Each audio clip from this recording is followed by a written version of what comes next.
Have you heard of Spencer Russell? He's the creator of Toddlers Can Read, which took the social media world by storm a few years ago, as he created one after another vertical video that helped parents teach their toddlers to read. And it would show videos of him working with kids, and it wasn't all just toddlers, sometimes elementary school kids. But all of that got me thinking. He's got such a vast library of all these videos out there. Is this a tool that can help you if your child is behind? Say, for example, if your child's in second or third grade and you're worried about their reading, is this something that will help you so in your extra time at night, on the weekends, in the summer, you can actually help your kid develop their reading skills a little bit more and maybe accelerate their growth? So that's what I'm going to talk to you about today. I'm going to investigate, one, whether this is a program, if using all these videos, or at least portions of it, would help you to accelerate your child's growth so they can get caught up with their reading ability. And I will even throw in my 2 cents at the end about whether I think this is actually true. You can teach toddlers to read. But first, I need to share this with you. I actually have a background in analyzing intervention curriculum and curriculum in general, as I used to do it for one of the biggest school districts in the state. And I would be in charge of making decisions on whether certain curriculums would help kids get caught up. Well, there's a few criteria that I would always use, at least as a starting point, and that's what I use to analyze this program. Number one, is it systematic? Meaning, does it guide the parent through all the processes that will help them teach their child? Number two, is it flexible? Yes, there's a system, but because your child has their own unique individual brain, can you tweak things to maximize their instruction according to what they need? You see, in the classroom, there's one main curriculum, and it might hit well with a lot of the students, but it doesn't mean it's going to hit well and have success with all the students. It's why it's important to have intervention programs to help develop skills for students who might need something a little bit outside of the box or something a little bit different. So when I looked at these videos, I asked myself, if there's a system, is there flexibility or at least an opportunity to be flexible so that your child can have success according to their individual traits, their learning traits? Number three, and this is important for you as a parent, is it easy to use? Is it too complex? Is it one of those reading programs that's like way up here that even educators have a hard time understanding? Or is it something that's fairly simple and basic? You can use it, you can roll it out fairly easily and have success with it. And number four, and this is super important, especially when we're talking about reading, is it high quality instructional practice? In other words, yes, is there a system, but is it a good system that involves good quality instruction in what we would call the science of reading? Does it follow the science of reading? And in this particular example, we're talking about phonics instruction. So is there a phonics continuum that it follows in their system, or is it just kind of all over the place? So we're going to jump in. We're going to explore his YouTube channel. I'm going to show you some resources, a few video clips. I'm going to give you some ideas to think about. And then I'm going to jump back out and I'm going to kind of break everything down for you. And I'll even pull out my board to show you certain things that are important to know about this program in particular. So let's get into it. Okay, so here I am. I'm at the Toddlers Can Read page in YouTube. And I just kind of want to give you a little bit of lay of the land. He has a massive library. He's been at it for years. He actually started, as I believe anyway, on short form. So you'll find an enormous amount of short form videos that you can pull up to check out yourself. And I'll show you that in a second. But I just want to give you a kind of a rundown here. When you go through his channel, you're going to see there is a wide variety of different things. And so, and I'll talk about this later, one of the hard parts as a parent is probably going to be able to figure out, one, where do you start? And two, what's the system that you go through? And we'll talk about that. So that's the main page. If I click over to long form videos, you're going to see he's got a very extensive library here too. He even dives into a little bit of the things like beyond reading that you can find certain why behaviors would happen and things along that lines, bringing fun into the learning experience. So he's got a lot of different approaches, a lot of different information he's sharing with you. Most of it, pretty much all of it, centered around reading. and the majority of it is lessons for you. And a lot of it, and I'll show you in a minute, is actually him working with kids, which I think is super valuable for you as a parent because it's one thing for somebody to tell you do this, but it's another thing for you to be able to sit and watch as somebody gives instruction. And he does that pretty well. So, as I said before, he is really well known for his shorts. So if you've stumbled across his stuff, it's probably because he came through your shorts feed. I say shorts, but also he's on, I believe he started off on TikTok, and then Instagram, and obviously now on shorts. And there's just boatloads of a variety of different vertical style videos, just quick bite-sized videos that you can kind of go through and get different pieces of information to help you. It models certain things, and again, it shows the kids, and in some of the videos will even show him working with parents. All super helpful stuff. And the last thing I'm going to show you on his site here before we jump in and I actually show you, talk about and show you some of the video clips is playlists. So a lot of times, in case you don't know, a lot of the times playlists can be really powerful for you when you're checking out a channel because it will allow you to go through certain things systematically. So he has a lot of different things in here, learning sounds, blending words. So some of these things are pretty well organized. His sound cards, which I believe are materials you could probably purchase from him in his program, and right back to like early reading skills. So there is some organization here on the site, and this might help you out. So the first thing I'm going to show you is a clip from a long form video, which he says is 3 easy steps to teach a toddler to read. The first step is only concentrate on 3 sounds at a time. That actually makes a lot of sense. It's not too much information. So 3 is a good starting point. And then step 2 he's about to go into right now, and that's actually start with the easiest sounds. And then he's going to finish up, and I'm not going to show this to you, but step 3 is actually make it fun.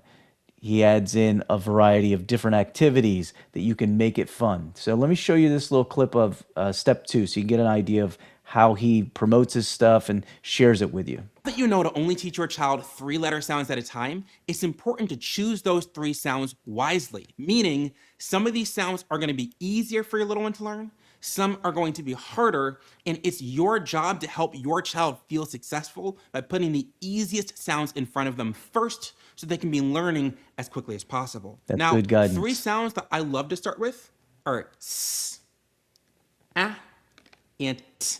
I love these sounds because these are 3 sounds that are pretty easy for kids to pronounce, meaning most kids can say these sounds. If your kid can't, simply move that sound off, put another one in its place.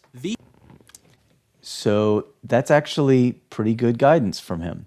You can not necessarily, a lot of times as parents want to maybe give our kid the moon, so we start with things that are way too difficult, or the volume of it is way too much, and it's like what they call saturation point.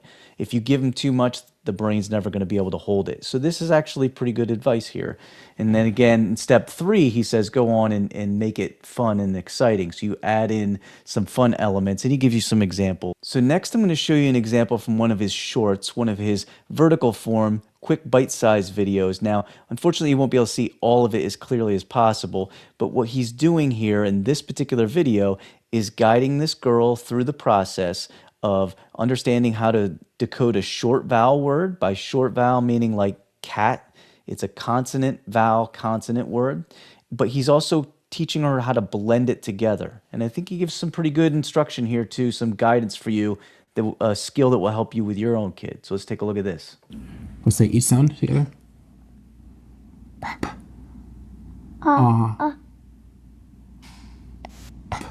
Okay. Now when me and you get to this we're gonna stretch it. Okay. We're not gonna say this sound until we finish stretching this one and we know what that one is. So it sounds like this.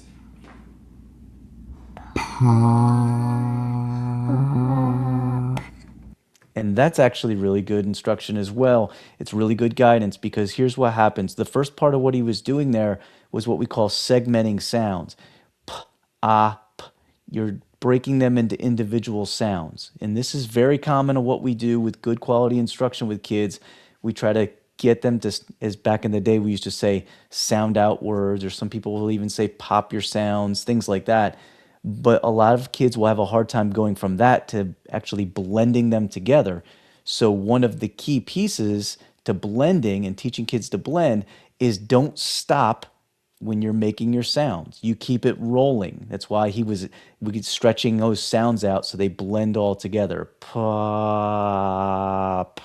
You don't really stop in between. So there's segmenting, which he started with, and then blending it together. Okay, on this little clip, I'm going to show you he's working with a young lady with what they would call magic E. We know it as silent E. In other words, think of the word kite. Kite has an I, which has a long I sound. The I says its name, and the reason is because there's a silent E at the end. I can tell you from experience, this is one of the most challenging skills that kids have when it comes to reading. And I'm going to dive into more about why that's the case in a minute. But I want to share this with you. He helps her work through this process of long vowel, silent E. This is going to be the hardest word I give you all day. Okay, try reading that.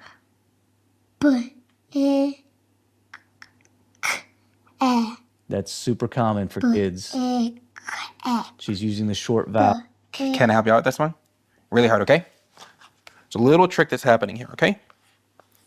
When you see words like this, with that E at the end, the E likes to play a silly little game. It jumps back over the consonant and makes the vowel say its name. Do you know what that letter's name is? I. Good. And then the E. So he does a good job of guiding her through what we would call vowel team, showing her why the E is changing the sound of that vowel, in this case, the I in the word bike. That's a super challenging skill for kids. And I'm going to jump over to the board right now and show you exactly what I mean by that. Here's a couple things that I want to point out specific to his program, because he is working on a phonics-based program, the ability to decode words. We saw the girl, she was segmenting p, op, and then blending it together. That's all phonics-based skills, super important. But what I want you to know is it starts here. The whole continuum starts down here where they identify letter names. And then it builds. Then we go to letter sounds. And then we finally get up to words like pop, because that's a consonant, vowel, consonant. So what I'm getting at here is when we're analyzing, is this the right system for your child? Is there an approach that's strategic? And as it goes along, you move up to more complex words. So after pop, what do you move to? Well, we'd move to something called blends. And by a blend, I mean anything that has two consonants that make two separate sounds, like st. And then we could add in the vowel and another consonant. This would be stun. But we also have digraphs too, and those are two consonants that make one sound, like ch. So we could have a short vowel. We moved up to a word like chip, because C and H make one sound. Then we move to this part right here, which is where a lot of kids struggle. This is what he was working on in the video with the girl who was trying to read the word bike. And just like so many kids, she was trying to make it a short vowel sound. So this is super challenging. I'm going to give you this example. If we have the word mad, we teach kids, read it, m-a-d, mad, and we blend it together. They're just reading left to right. Now what happens when we put an E at the end, we're asking kids to all of a sudden read left to right, but also look ahead and see that E. That is a skill they're not really ready for. It takes practice and repetition. In some kids, it takes a ton of time. But I like what he was doing when he was trying to get this vowel working with this vowel. That's what we call vowel team, even though they're not right next to each other. And that's why this is a long vowel A. So when I read this now, that's why it would be made instead of mad. But this is a really difficult skill for kids. Then from there, you'd move up to other vowel teams where you've got multiple vowels working together to make sound. That is the continuum, like the process that you go by to make sure that you've got kids learning in a specific instructional way that is drilled down in what we call the science of reading. So we've seen some of these skills in the videos that I showed you today, and you will find a lot of these skills in a lot of his library of videos. So as a free resource, there's tons of good stuff in his YouTube channel, just loaded with all kinds of good quality instructional ideas for you as a parent to help your kid with their reading, especially when we're talking about getting kids caught up and accelerating their growth. Really good stuff that he's sharing with you. But is it the right system for you? Specifically, if your child is behind, would you use this as an intervention to help accelerate their growth and get them caught up? So let me go through the 4 points that I said at the beginning. First, is it systematic? Yes and no. What I mean by that is he shows you a system of how to decode individual words. Like, for example, the young lady who was trying to decode the word pop. He was showing her a quick way to go about segmenting and blending. But what we're missing is the entire system, the whole continuum that I just showed you. It might be in his program. He has a wide variety of paid programs, which, to be honest with you, are pretty reasonably priced. And from what I looked at online, I think he offers some subscriptions, like monthly subscriptions to certain things too. So it's fairly reasonable, I think. I don't know much about his paid programs though, so it may give you an entire system to go through that makes logical sense.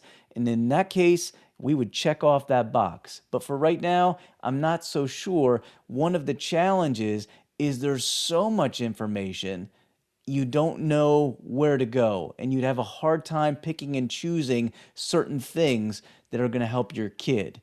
So what about number 2, flexibility? Yeah, absolutely, this checks off because he talks a lot about, and you'll see this in other videos when you dive into his channel, having fun added into learning, which for me means using novel approaches, creative approaches that will help your kid take things from their short-term to the long-term memory, which will help them moving forward. So things like adding in fun games. He's a big believer in kinesthetic movements and getting kids active in the learning experience. All those things are important. You see him do those things with toddlers in the videos. You also see him do those things with elementary school kids. It's important no matter how old you are to be able to find creative ways that are flexible, that live within a system. And he does that. So he definitely checks that box. What about being easy for you as a parent? I would say yes. He does a pretty good job, depending on the video, of breaking things down so you can see how to go about giving instruction. He brings on kids, so he's modeling for you certain instructional strategies. He even brings in parents and shows how he talks to parents and guide them through. Because his idea, and it's the right one, is that if he teaches and works with the parents, meaning you as the viewer, you're then going to be better able to help your kid because you're going to be the one who's instructing them or guiding them through these different instructional lessons. So is it easy? I would say yes, but again, not having an entire system, that makes it a little challenging too. So keep that in mind. Again, maybe that's in the paid program. I just don't know. And finally, the 4th criteria, is it good, high quality instruction? Absolutely yes. I really like the way he breaks down the skills. I really like the way that he teaches individually, one-on-one, but I also like that his ideas are it needs to be individualized for kids. If you watch a variety of his videos, you'll see him tweak things a little bit instructionally. He totally gets that, which is super important when you're working with young kids because their attention span sometimes can feel like the size of a flea. But I'll tell you, the more fun you make it, the more likely they're going to be to want to participate in it, and he gets that. And it is a big part of high quality instruction. So he does have a phonics-based system that goes about the whole process. What we don't know is how that fits into the scope and sequence of everything. So would I recommend what he's promoting on his YouTube channel? Absolutely. The answer is yes. Highly recommend it for you as a parent. I honestly believe the skills that he's promoting will help your child, help you guide your child to try to gain some ground and build their reading skills. And finally, what about that question? Can you really teach toddlers to read through this program? The answer to that is a bit murky, and here's why. It's because your 3-year-old, your 4-year-old, they may or may not be ready for that kind of reading instruction. Here's what he's not diving into. There's a whole set of skills before you get to phonics that are all reading readiness skills. It's things like teaching kids that when you read, it goes left to right, directionality, or there's rhyming words. All these different skills that we teach kids unknowingly when we read aloud to them, those are reading readiness skills. And we need to make sure that those are built in our kids. They have a full understanding of it before we dive into, hey, here's the sounds of these letters. The other part that I didn't dive into is he does talk about in some of his videos letter identification. And that's the first part of how you go from reading readiness skills and move into actual phonics. You start with the letter identification and then what are the sounds to go with it? And he has that. But as a toddler, what are they expected to know? They're not expected to be able to read per se, especially when they're headed to kindergarten. You want to check off something that makes sure they're ready for kindergarten. You're actually looking at, can they know their letters and identify their letters? If they know some sounds, they're in a really good spot. My point here is this. Could this program teach kids to read if they're 3 and 4 years old? The answer is absolutely yes, if they're ready for it. So be careful. If your child is 3 or 4 years old, be careful, because we all want our kids to be able to read at a young age, but in some cases they're not ready for it yet. So just be careful with how much you give your kid to work on. Just make sure they're ready for it before you dive into it. If you want to hear more reviews about programs like this, let me know in the comments, or if you have certain areas that you want me to cover, put that down there as well. And don't forget, Sunday nights at 9 p.m. Eastern, live Q&A. But in the meantime, I hope you and your family have a great one, my friend. And before you leave, check out that video right there. I think there's some tips in that might help you out.